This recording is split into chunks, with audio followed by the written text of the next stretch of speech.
Hello વાલા વિદ્યાર્થી મિત્રો, આજે પ્રકરણ 5માં સ્વાધ્યાયના દાખલા તરફ જઈશું. બરાબર છે. મેં માત્ર અહીંયા આન્સર લખેલા છે, ચોપડી જોડે લાગજો, જેની મદદથી તમને રકમ ખબર પડે. બરાબર. તો આપણે રકમમાં શું આપેલું છે, તો અહીંયા રકમમાં એમ કહે છે કે નીચે દરેક કિસ્સામાં 0.1 કિલોગ્રામ દળ ધરાવતા એક પથ્થર પર લાગતા બળનું માન અને દિશા નક્કી કરો. પથ્થરનું દળ આપેલું છે ભાઈ 0.1 અને ગુરુત્વીય પ્રવેગ બી આપણે લઈ લઈએ 10 મીટર પ્રતિ સેકન્ડ સ્ક્વેર. એમાં શું કહે છે, એમાં આપણે જોઈએ, સ્થિર રહેલી ટ્રેનની બારીમાંથી તેણે પડવા દીધા પછી તરત, હે ને, એટલે કે આપણી જોડે શું કહી શકાય કે ભાઈ ટ્રેન વિચારી લેવાની, હે ને, તમે વિચારી શકો આવી રીતે. ટ્રેન છે, ટ્રેનની અંદર શું કહે છે કે 1.1 દળ ધરાવતો એક પથ્થરને હવે શું કરીએ, સ્થિર રહેલી ટ્રેનની બારીમાંથી ફેંકવામાં આવે. એટલે કે અહીંયા રહેલો જે પથ્થર હતો એને ક્યાં ફેંક્યો આપણે? નીચે. બરાબર છે. એટલે જો આપણે નીચે ફેંકીએ છીએ, બરાબર છે, એટલે એના ઉપર કયું બળ લાગે એ શોધવાનું છે, એની દિશા. તો સિમ્પલ છે કે બારીમાંથી જેવો જ પથ્થર પડે છે તો એ જમીનની તરફ આકર્ષિત થાય છે, એટલે કે એના ઉપર ગુરુત્વાકર્ષણ બળ, જેને આપણે વજન બળ પણ કીધેલું, એટલે ગુરુત્વાકર્ષણ બળ લાગે, Fg. એનું સૂત્ર તો શું છે? mg ખબર જ છે. એમની કિંમત આપેલી છે ને g બરાબર 10, બંનેનો ગુણાકાર કરો એટલે જવાબ કેટલો મળે? 1. અને કઈ દિશામાં પથ્થર પડે? તો નીચે દિશામાં, એટલે કે અધો દિશામાં મળે છે. તો આ પહેલો જવાબ થયો, જે એ તરીકે લઈએ. હવે બીજામાં શું કહે છે કે બીજું, બરાબર, હવે બી આવીએ, આપણે બી તરફ જઈએ. બીમાં શું કહે છે કે ભાઈ 36 કિલોમીટર પ્રતિ અવરની અચળ ઝડપથી, તો આ અગત્યની વસ્તુ શું છે? અચળ ઝડપ. હવે અચળ ઝડપ હોય ત્યારે પ્રવેગ શૂન્ય હોય, આ યાદ રાખવાનું હોય છે. બરાબર. દોડતી ટ્રેનની બારીમાંથી તેને પાડવામાં આવે, એટલે કે પાછો પથ્થરને ફેંકવામાં આવે. ટ્રેન વિચારીએ છીએ આપણે, ટ્રેન છે મગજમાં, દિમાગમાં વિચારી લેવાનું. હવે જે ટ્રેન છે પણ એનો અહીંયા વેગ છે ને એ અચળ છે. વેગ અચળ હોય એટલે યાદ રાખવાનું કે પ્રવેગ 0. એટલે પ્રવેગ 0 હોય તો કોઈ પણ વધારાનું બળ લાગશે નહીં. બરાબર. એટલે કે જે પથ્થરને પડવા દઈએ અને જે ગુરુત્વાકર્ષણ બળ લાગે છે Fg mg બરાબર એટલું જ બળ, એટલે કે 1 જ ન્યૂટન જેટલું, એમની કિંમત 0.1, gની 10 એ મૂકી દઈએ તો માટે 1 જ ન્યૂટન જેટલું જ બળ લાગશે. અને એ પણ કયું? અધો દિશામાં. કારણ શું આવ્યું ભાઈ? તો અહીંયા પ્રવેગ કોઈ પણ ઉદ્ભવતો નથી, એટલે પ્રવેગ 0 છે, એટલે માટે કોઈ પણ વધારાનું બળ લાગશે નહીં. બરાબર. તો આ તો બીનો જવાબ. હવે આપણે સીના જવાબ તરફ જઈએ. બરાબર. તો હવે સીમાં શું કહે છે કે 1 મીટર પ્રતિ સેકન્ડ સ્ક્વેરનો પ્રવેગિત થતી ટ્રેનની બારીમાંથી પડવા દેવામાં. બરાબર. હવે જે ટ્રેન લઈએ છીએ આપણે, જે વિચારીશું ટ્રેન, એનો પ્રવેગ આપેલો છે. હવે પ્રવેગ આપેલો હોય એટલે સમજી લેવાનું કે વધારાનું બળ લાગતું હોવું જોઈએ. બરાબર છે. ટ્રેન એ કઈ દિશામાં ગતિ કરે? તો ભાઈ પાટા ઉપર ગતિ કરે, એટલે એ ધારો કે આપણે એક્સ સમક્ષિતિજ દિશામાં લઈએ. પથ્થર પડે છે નીચે એટલે કઈ દિશામાં થયો? સોરી, એને વાય અક્ષ લઈ લઈએ આપણે, વિચારી લઈએ કે ભાઈ વાય અક્ષ દિશામાં છે, અને આપણે એવું વિચારી લઈએ ટ્રેન છે એ એક્સ દિશામાં ગતિ કરે. બારીમાંથી જે આપણે પથ્થર ફેંકીએ છીએ એ કઈ દિશામાં? આપણે વિચારી લઈએ કે વાય, અધો દિશામાં ગતિ કરે. તો એના ઉપર 2 બળ લાગે. એક સમક્ષિતિજ દિશામાં લાગતું બળ લાગશે અને બીજું છે અધો દિશામાં બળ લાગશે, એટલે કે 2 બળ લાગશે. કેટલા બળો લાગશે? 2 બળો. હવે પહેલું સમક્ષિતિજ બળ હતું, એને આપણે નામ આપી દઈએ F1. F1 is equal two M અને ઇન્ટુ A. એમની કિંમત 0.1 છે, એની કિંમત આપણે અહીંયા 1 લઈ લઈએ, કારણ કે અહીંયા પ્રવેગ કેટલો આપેલો છે? એ છે. એ સમક્ષિતિજ દિશામાં પ્રવેગિત ગતિ કરે છે, માટે ટ્રેન. એટલે જવાબ મારી જોડે કેટલો આવે? 0.1. કેટલો જવાબ આવે ભાઈ? 0.1. એટલે F1 બરાબર 0.1. જ્યારે F2ની વાત કરીએ અધો દિશામાં, તો અધો દિશામાં કયું વજન બળ છે, અથવા તો એને આપણે ગુરુત્વાકર્ષણ બળ લઈ લઈએ, જ્યારે F2 is equal two mg. તો 0.1 અને 10 એટલે પાછો જવાબ કેટલો આવશે? 1 ન્યૂટન આવશે. કેટલો આવશે? 1 ન્યૂટન. પરંતુ બંને સદિશ રાશિ તરીકે લઈએ છીએ આપણે. બરાબર છે.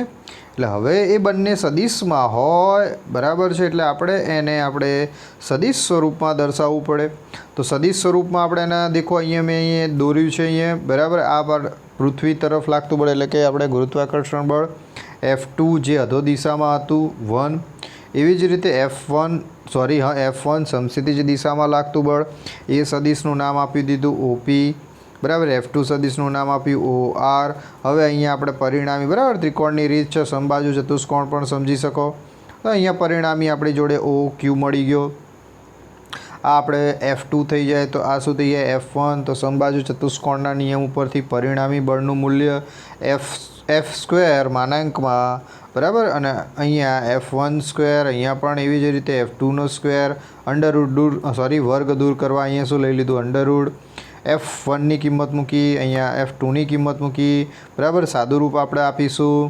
તો સાદું રૂપ આપણે આપીએ તો શું જવાબ છે ભાઈ? તો √0.01 + 1 સરવાળો કરી દો તો શું જવાબ મળે? 1.01. એટલે કે નિયરલી જે બળ લાગે છે એ કેટલું લાગે છે? 1 ન્યૂટન જેટલું જ પથ્થર ઉપર બળ લાગે છે. હવે આપણે એની દિશાની વાત કરીએ, બરાબર છે. તો અહીંયા જોઈએ દિશા અહીંયા શું કહે છે ભાઈ? તો અહીંયા ધારો કે F1 સાથે જે એની પરિણામી બળની દિશા છે એ કેટલો ખૂણો બનાવે છે? θ કોણ. હવે અહીંયા આપણે ત્રિકોણ લઈ લઈએ OPQ, બરાબર. આ ત્રિકોણ થઈ ગયું મારી જોડે OPQ. તો tan θ લઈએ તો એની સામેની બાજુ શું થશે? F2. પાસેની બાજુ શું આવશે? F1. તો આ સૂત્ર બની ગયું આપણી જોડે, બરાબર છે. તો અહીંયા આપણી જોડે કિંમતો લખેલી છે. જો tan θ = PQ/OP. PQ એટલે કે tan θની સામેની બાજુ ભાગ્યા પાસેની બાજુ, બરાબર. એ તો આવડવું જ જોઈએ, મેં કીધું તું તૈયાર કરી નાખવું, બરાબર. તો F2ની કિંમત કેટલી? 1. F1ની કિંમત 0.1. તો tan θ બરાબર કેટલા આવ્યા? 10. તો આપણી જોડે જવાબ શું થયો? θ = tan ઇન્વર્સના કોણે બળ લાગે છે, બરાબર છે. તો આવી રીતે યાદ રાખવાનું, સદિશ સ્વરૂપમાં હોય તો આપણે આવી રીતે ત્રિકોણની સદિશ સરવાળાના નિયમનો ઉપયોગ કરવાનો, બરાબર છે. હવે આપણે D તરફ જોઈએ. ડીમાં શું કહે છે કે 1 મીટર પ્રતિ સેકન્ડથી પ્રવેગિત થતી ટ્રેનના તળિયા ઉપર ટ્રેનની અપેક્ષિત સ્થિર રહેલો હોય ત્યારે દરેક કિસ્સામાં હવાનો અવરોધ બળ અવગણો. એટલે કે ત્યારે કેટલું બળ લાગે એ વિચારવાની છે. શું કહે છે કે ટ્રેન તો પ્રવેગિત ગતિ કરી જ રહી છે, પણ પથ્થર હવે અહીંયા સ્થિર છે, બરાબર. તો એના ઉપર કેટલું બળ લાગે? હવે એને આપણે ફેંકતા નથી બહાર, માત્ર સ્થિર જ રાખીએ છીએ. ક્યાં છે? તો એ ગાડીમાં જ છે, બરાબર. એટલે કે ટ્રેનમાં છે. એટલે ટ્રેનનો પ્રવેગ કેટલો? 1 મીટર પ્રતિ સેકન્ડ સ્ક્વેર. પથ્થરનો દળ કેટલો? તો 0.1, બરાબર. તો એની ઉપર લાગતું આપણે બળ લઈએ F = ma, m = 0.1, a = 1. તો જવાબ શું આવ્યો? F = 0.1 newton. અને ટ્રેન જે દિશામાં ગતિ કરતી હોય એ દિશામાં એને બળ લાગે છે, બરાબર છે. તો આ ખૂબ જ સરળ દાખલા છે, બરાબર. તમને સરળતાથી આવડી જશે. હવે બીજો દાખલો જોઈએ. આપણે આગળના તરફ દાખલો જોઈએ. દાખલા નંબર હવે આપણે લઈ લઈએ 5.4, બરાબર. આમાં શું કહે છે કે લીસી સમક્ષિતિજ ટેબલ ઉપર L લંબાઈની દોરીનો એક છેડો m દળના કણ સાથે અને બીજો છેડો તેની નાની ખિલ્લી સાથે જોડેલ છે. જો કણ v જેટલી અચળ ઝડપથી વર્તુળમય ગતિ કરે તો કણ ઉપર ચોખ્ખું બળ, એટલે કે કેન્દ્ર તરફની દિશામાં કેટલું હશે તે નીચેના આપણે શું અહીંયા ઓપ્શન આપેલા છે કે એક T છે, બીજું છે T માઇનસ કેપિટલ T છે, બીજું છે T માઇનસ સ્મોલ mv²/L છે, ત્રીજું છે T પ્લસ mv²/L અને ચોથું છે 0T દોરીનું તણાવ બળ, બરાબર. એટલે સિમ્પલ છે ભાઈ. તો અહીંયા વર્તુળાકાર પથ ઉપર આપણે જવાબ તો કેપિટલ T આવશે જ, બરાબર. પણ અચળ ઝડપથી ગતિ કરતું હોય, એટલે અચળ ઝડપથી જ્યારે પણ ગતિ કરતું હોય તો એના ઉપર જે અચળ ઝડપથી આવી રીતે ગતિ કરે છે, કેન્દ્રમાં ખીલી લગાવેલી છે અહીંયા, બરાબર. હે ને. તો આપણે આગળ ભણ્યા વર્તુળમય ગતિ વખતે કે જો અચળ ઝડપથી ગતિ કરતું હોય તો એને હંમેશા પ્રવેગ જે હોય એ કેન્દ્ર તરફ હોય. ક્યાં હોય ભાઈ? કેન્દ્ર તરફ. એટલે આપણે આગળ પણ વાત કરી હતી, જો કેન્દ્રગામી પ્રવેગ ઉદ્ભવતો હોય તો લાગતું બળ પણ કેવું હોય ભાઈ? કેન્દ્રગામી હોય જ. એટલે કે MAC. એટલે કેન્દ્રગામી બળ. હવે અહીંયા દોરી છે એટલે આપણને ખબર છે કે ભાઈ દોરી હોય એટલે દોરી ઉપર તણાવ બળ ઉદ્ભવે, અને પદાર્થ જો વર્તુળમય ગતિ કરતું હોય તો કેન્દ્રગામી બળને સમતુલન કોઈક બળ હોવું જોઈએ, તો જ એ વર્તુળમય ગતિ કરી શકે. તો આમ અહીંયા જે વર્તુળમય જે કેન્દ્રગામી બળ હતું, એટલે કે વર્તુળમય ગતિ કરવા માટે જે જરૂરિયાનું કેન્દ્રગામી બળ હતું એ અહીંયા તણાવ બળ પૂરું પાડે છે. કોણ પૂરું પાડે છે? તણાવ બળ.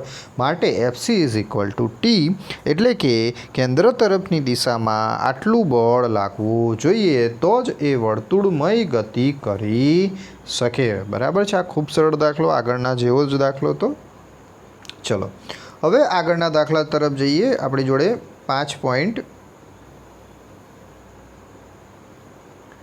5.5મો દાખલો છે. હવે આમાં શું કહે છે કે 15 મીટર પ્રતિ સેકન્ડના પ્રારંભિક ઝડપથી ગતિ કરતા 20 કિલોગ્રામ દળના એક પદાર્થ પર 50 ન્યૂટનનું પ્રતિપ્રવેગી ઉપજાવતું અચળ બળ લગાડવામાં આવે છે, તો પદાર્થને અટકાવવા કેટલો સમય લાગે? બરાબર. હવે આપણે જોડે આપેલું શું છે? તો જો પ્રતિબળ આપેલું છે. બરાબર. અહીંયા પ્રતિપ્રવેગ હતો એટલા માટે આપણે પ્રતિબળ અહીંયા લખ્યું છે. અહીંયા 50 ન્યૂટન આપેલું, પ્રવેગ નથી આપેલો, એ ખાસ ધ્યાન રાખજો તમે.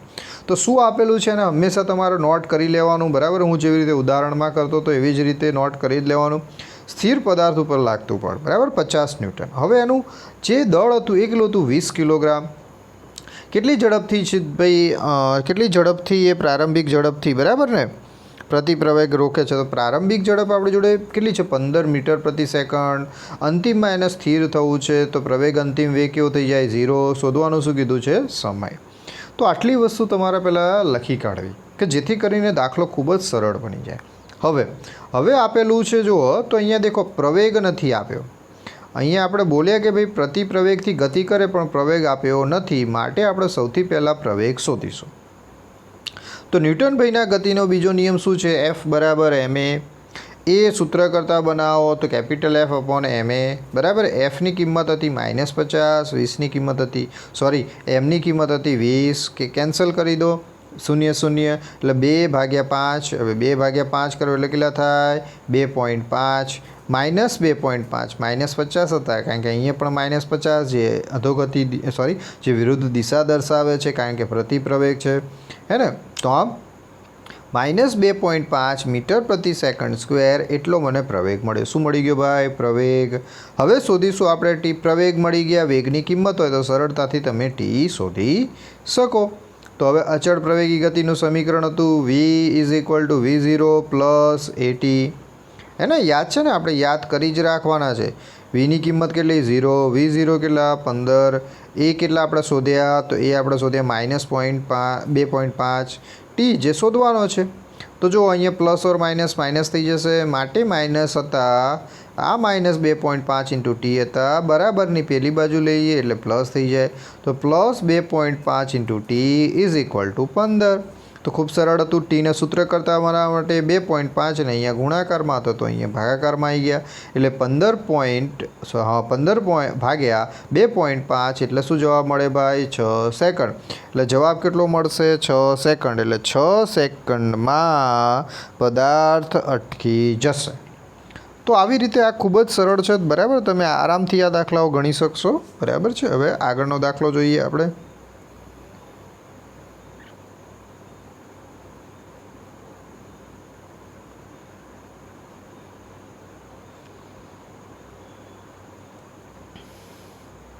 હવે આગળનો દાખલો આપણે જોઈએ. ભૂલ થઈ ગઈ થોડી. હવે 5.6. ઓકે, 5.6. 5.6માં શું કહે છે કે 3 કિલોગ્રામ દળના એક પદાર્થ પર લાગતું અચળ બળ તેની ઝડપ 2 મીટર પ્રતિ સેકન્ડથી 25 સેકન્ડમાં બદલીને 3.5 મીટર પ્રતિ સેકન્ડ કરે છે. પદાર્થની ગતિની દિશા બદલાતી નથી. બળનું માન અને એની દિશા આપણે શોધવાની છે. ચલો, તો જુઓ અહીંયા શું આપેલું હતું? પહેલાં તો દળ આપેલું હતું, એટલે આપણે લખી જ કાઢવાનું દળ આવી રીતે 3 કિલોગ્રામ. પછી એ શું કહે છે કે ભાઈ આટલી વેગ હતી, કેટલી? 2 મીટર પ્રતિ સેકન્ડના વેગમાં, અને સમય એ વખતે આપેલો 25 સેકન્ડથી વધીને અંતિમ વેગ 3.5 મીટર પ્રતિ સેકન્ડ થાય છે. તો એ વખતે ઉદ્ભવતું આપણે બળ અને દિશા શોધવાની છે. ઓકે, તો આ ખૂબ સરળ છે. હવે જો પ્રવેગનું સૂત્ર આપણને ખબર છે. આપણે એફ શોધવું છે એટલે આપણને ખબર જ છે કે ભાઈ એમ એ એટલે પ્રવેગ શોધો અને એમ સાથે ગુણાકાર કરી દો એટલે શું મળી જાય? બળ. તો આવી રીતે ઉલટી દિશામાં પણ આપણે સૂત્રો યાદ રાખવાના કે જેથી કરીને તમને દાખલા ગણવામાં સરળ પડે. બરાબર છે? એટલે આવી કેટલીક વસ્તુઓ છે જે મગજમાં હોવી જોઈએ. હવે delta v is equal to શું થાય? તો વી માઇનસ વી ઝીરો ખબર જ છે ને? Okay, delta T minus T0. હવે વીની કિંમત આપેલી, V0ની કિંમત આપી, ટી આપેલી છે. ચલો કિંમત મૂકી દઈએ. વીની કિંમત આપી 3.5, V0ની કિંમત 2.0, ટી જ કેટલા હતા? 25 સેકન્ડ. અહીંયા કેટલા આવ્યા? તો 3.5માંથી 2 નીકાળ દો એટલે 1.5, નીચે 25ના 25 જ છે. તો 1.5 ભાગ્યા 25 એટલે જવાબ કેટલો મળે? પ્રવેગ એ બરાબર 0.06 મીટર પ્રતિ સેકન્ડ સ્ક્વેર જેટલો પ્રવેગ ઉદ્ભવે છે. કેટલો પ્રવેગ ઉદ્ભવ્યો ભાઈ? તો 0.06 મીટર પ્રતિ સેકન્ડ સ્ક્વેર. બળ એફ બરાબર શું થઈ જાય? એમ કેટલા હતા? 3. એ શોધ્યા આપણે કેટલા આવ્યા? 0.06 ગુણાકાર કરતો એટલે જવાબ કેટલો આવ્યો? 0.18 ન્યૂટન. હે ને? 18 0.18. અને બળની દિશા એ જે દિશામાં ગતિ કરશે એ દિશામાં જ બળ લાગે છે. તો આ ખૂબ જ સરળ દાખલો છે. બરાબર, આવડી જશે. સિમ્પલ છે દાખલો. હવે આગળનો એક દાખલો જોઈ લઈએ. આગળનો દાખલો છે 5.8. 5.8માં આપણે શું આપેલું છે તો જોઈએ.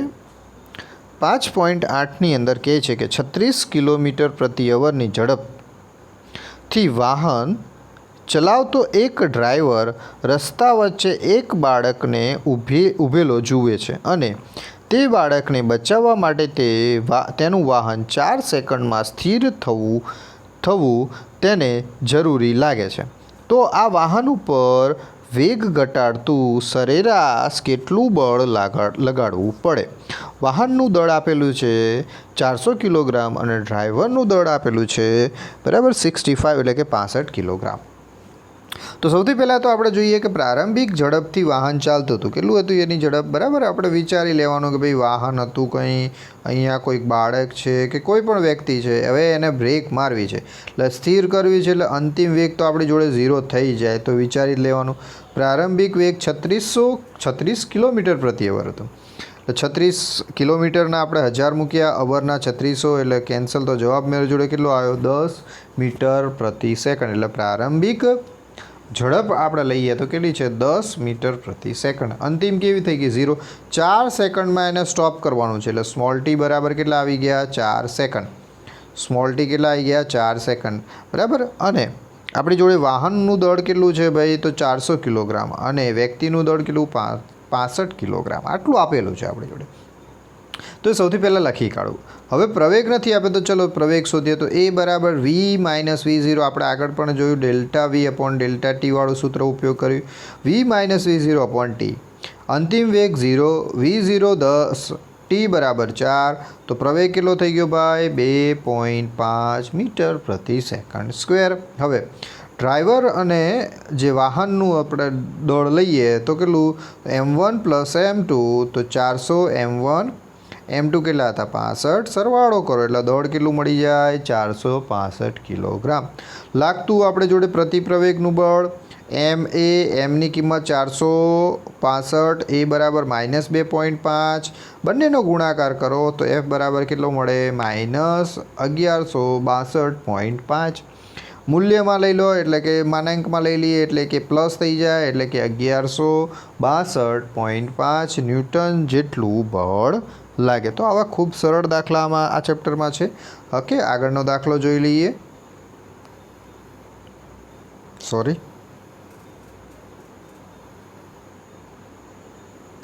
હવે 5.7મો દાખલો જોઈએ.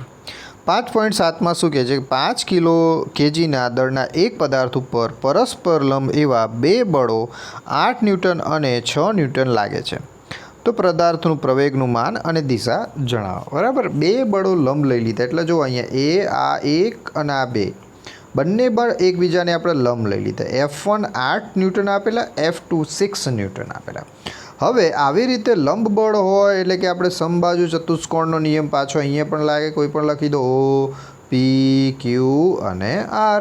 એટલે પરિણામી બળ જેવી રીતે આગળ લીધું હતું એવી જ રીતે એફ ઇઝ ઇક્વલ ટુ અંડરવુડમાં F1² પ્લસ F2². F1 કેટલા હતા ભાઈ 8 ન્યૂટન, F2 કેટલા હતા ભાઈ 6 ન્યૂટન. બંનેનો 8નો વર્ગ 64, 6નો વર્ગ 36. અંડરવુડમાં બંનેનો સરવાળો કરો એટલે કેટલા મળે ભાઈ તો 100, અને એનો અંડરવુડ છે 100નો અંડરવુડ એટલે કેટલો થાય 10. તો 10 ન્યૂટન જેટલું અહીંયા પરિણામી બળ લાગે. પણ જો F1 સાથે પરિણામી બળ થીટા કોણ બનાવતું હોય, બરાબર છે, તો આપણે એનો દિશા પણ શોધી શકીએ. હવે પ્રવેગ શોધવાની વાત હતી, આપણે શું શોધવાનું છે તો પ્રવેગ. તો એફ ન્યૂટનના ગતિનો બીજો નિયમ, એફ બરાબર ma. એને સૂત્ર કરતાં બનાવો એફ અપોન એમ. એફની કિંમત આપણે શોધી 10, એમ આપેલા છે 5 કિલોગ્રામ, બરાબર છે. તો પ્રવેગ કેટલો આવ્યો ભાઈ 2 મીટર પ્રતિ સેકન્ડ સ્ક્વેર જેટલો પ્રવેગ આવ્યો. હવે મેં કીધું એવી રીતે F1 સાથે ખૂણો રચે છે, હે ને, તો ભાઈ અહીંયા ખૂણો રચતું હોય તો આપણે tan થીટા લઈએ તો tan થીટાની સામેની બાજુ શું થાય F2, પાસેની બાજુ શું થાય F1, બરાબર. એટલે કે અહીંયા કેટલા હતા 6, અહીંયા કેટલા છે ભાઈ 8, તો 6/8, બરાબર છે, 6/8 થઈ ગયું ને. tan theta is equal two F2 upon F1. tan theta is equal two 6/8, ભાગાકાર કરી દો તો 0.750. નેચરલ ટેનમાં મેં તમને શીખવાડેલું છે એવી રીતે નેચરલ ટેનમાં આવી રીતે કિંમત જુઓ, બરાબર ને. અહીંયા 7500ની કિંમત તમારા કોષ્ટકમાં જોવાની, કારણ કે 4 ડિજિટ હોવા જોઈએ. એટલે પોઈન્ટ પછીના તમે 4 ડિજિટ જ્યારે નેચરલ ટેનમાં જોશો તો તમને ખૂણો કેટલો મળશે તો 36°53' જેટલો મળશે. એટલે કે નિયરલી 36 ડિગ્રી જેટલા અંશે મળે છે, બરાબર. તો આટલા કોણે રચાય છે આમ બળ, અને પ્રવેગની એક જ દિશા અહીંયા આપેલી છે, બરાબર છે. તો આ પણ ખૂબ સરળ દાખલા છે, બરાબર. તો આ પણ જાતે કરી લેવાનો. હવે આગળનો દાખલો આપણે જોઈએ 5.9, બરાબર. 5.9માં શું કહે છે કે ઉચકાયા એટલે કે લિફ્ટ વગર 20,000 કિલોગ્રામનું દળ ધરાવતું એક રોકેટને વિસ્ફોટ કરતાં તે ઉધ્વ દિશામાં 5 મીટર પ્રતિ સેકન્ડ સ્ક્વેરના પ્રારંભિક પ્રવેગથી ગતિ કરે છે. તો વિસ્ફોટથી લાગતા પ્રારંભિક ધક્કો એટલે કે બળ શોધો. તો ભાઈ આપણે વિચારી લઈએ કે આપણી જોડે કોણ છે, અહીંયા રોકેટ છે. આપણે અહીંયા લખ્યું છે એ રીતે લઈએ, હે ને, કારણ કે રોકેટનો વિસ્ફોટ કરતાં આપણે વિચારીએ છીએ 20 કિલોનું દળ ધરાવતો એક રોકેટને વિસ્ફોટ કરતા, એટલે આની અંદર દળ બી આપણે લઈ લઈએ એમ. કેટલું છે ભાઈ તો 20,000 કિલોગ્રામ. હવે વિસ્ફોટ કરે એટલે ઉપર જાય. પ્રવેગિત દિશા એની કઈ થાય ભાઈ તો આ યાદ રાખવાનું, પ્રવેગિત દિશા ઉપરની તરફ, વિસ્ફોટ થઈને ઉપર જાય. એટલે માટે પરિણામી બળની દિશા મેં તમને કાલના પણ દાખલાઓમાં કીધું હતું, જે સાઈડ પરિણામી બળની દિશા હોય એને ખૂબ જ ધ્યાનમાં લેવી. તો અહીંયા પણ પ્રવેગી ઉપરની દિશામાં રોકેટ જાય છે એટલે પરિણામી બળ એ સાઈડની દિશામાં જાય છે. હવે આપણે ફ્રી બોડી ડાયાગ્રામ કે એના ઉપર કેટલા બીજા વધારાના બળ લાગે. એક તો પ્રારંભિક ધક્કો મારીએ છીએ એટલે કે આપણી જોડે જે બળ લઈ લઈએ એને નામ આપી દીધું F1. આ આપણી જોડે રોકેટ, હંમેશા એનું વજન બળ એ નીચે લાગે એટલે કે કયું બળ લાગશે વજન બળ અથવા તો ગુરુત્વાકર્ષણ બળ mg. એટલે ટોટલ એક આ બળ થયું, બીજું આ બળ થયું અને પરિણામી, એટલે ટોટલ 3 બળ થયા. એમ 20,000 kg આપેલા છે, એ કીધું મેં 5, g 9.5 મીટર પ્રતિ સેકન્ડ સ્ક્વેર. તો આ થઈ ગયું આપણી જોડે ફ્રી બોડી ડાયાગ્રામ. ઉપરની તરફ લાગતો ધક્કો બળ, નીચે લાગે વજન બળ, આ રોકેટ. પણ એનું પરિણામી પ્રવેગ ઉપરની દિશામાં છે. તો આપણી જોડે સૂત્ર શું થાય મેં તમને કીધું હતું, પરિણામી બળ હોય એ દિશામાં જે બળ હોય ફ્રી બોડી ડાયાગ્રામમાં એના ધન લેવું, અને એની વિરુદ્ધની દિશાનું હોય એને ઋણ લેવું. તો શું થાય F બરાબર F1 - W. આ યાદ રાખવાનું છે, બરાબર. તો આવી જ રીતે હવે આપણે કિંમત મૂકતા થઈએ તો ખૂબ સરળ દાખલો થઈ જશે. ચલો મૂકીએ આપણે કિંમતો. F is equal two F1 - W.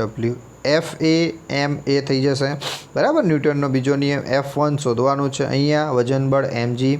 આ માઇનસ છે તો માઇનસને આપણે આ સાઈડ લઈ લઈએ બરાબરની બીજી બાજુ, એટલે શું થઈ જાય ધન. એટલે F1 સૂત્ર કરતાં થઈ ગયા, તો F1 is equal two MA plus M plus G. એમ અહીંયા પણ છે, અહીંયા છે, એટલે કોમન લઈ લીધા, એટલે M કોમન, તો બ્રેકેટમાં A પ્લસ G. એમની કિંમત મૂકી દીધી 20,000, એની કિંમત મૂકી 5, જીની કિંમત 9.8. ઓકે, હવે